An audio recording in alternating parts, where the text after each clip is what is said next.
LoRaWAN protocol was designed from the ground up to service the utility business. It all starts with meters, of course, and here we are today on the show floor here at European Utility Week, and all around us are meters that are supporting LoRaWAN technologies. So the deployment, the scalability and the management of that is very important. But it's a lot broader than that. It's about having standardized technology.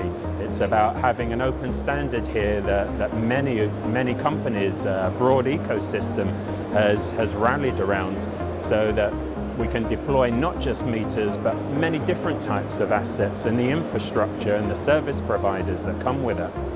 It's also important that we've set up this technology to have a very industrial IoT architecture to it. And that architecture lends itself to a much simpler, cost-optimized deployment.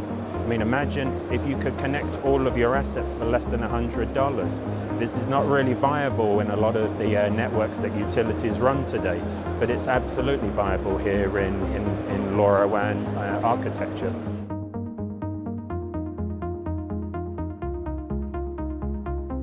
It all started with metering, right? So here we are at European Utility Week, all around us here, and there are a number of metering companies here that are offering LoRaWAN-based meters. In fact, every year it gets stronger here. Last year I was taken aback by how many numbers, and it's even stronger this year. So clearly that's the bedrock of a low-power wireless access technology, but it can do so much more than that. You can do distribution automation, so things like pole till, monitoring that power is still flowing through the lines. Can even start addressing some of the capacitor control bank, reclosers and transformer use cases as well.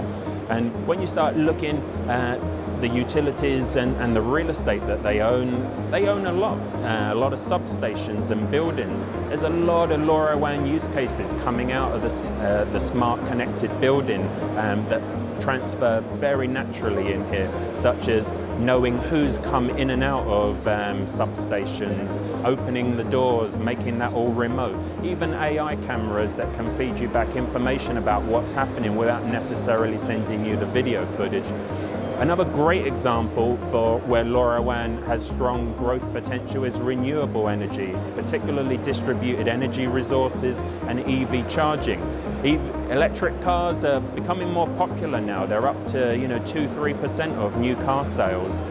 So now just having one EV charging point in a supermarket is turning into 5, 10. Multi-story car parks are turning into 20, 30, 50 EV charging points.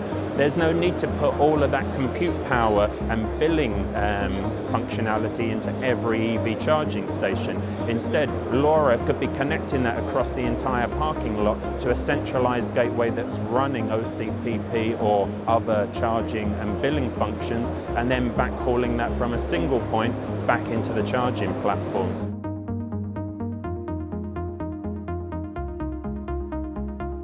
Looking ahead to the future, you start to see a lot more around utility transformation. So this is really tapering not just the metering, as I referred to earlier on, managing buildings, distribution automation. This represents a significant efficiency jump for this industry. And with that, of course, comes greater margins and profitability. But it goes deeper than that as well. A lot of these utility companies have a very close working relationship with governments and municipalities and are looking to get into smart city projects. Street lighting is a great example of that. But again, the smart cities has many different applications, and the governments and the municipalities, they have funding problems. Utility companies specialize in taking capital investment and creating OpEx revenue from that. They're uniquely placed with decades of experience managing their own private networks to stick up networks for LoRaWAN to suit their own use cases, but then to also satisfy the needs of smart cities and not just look at their own efficiency gains and compliance, but actually generate greater revenue from those services.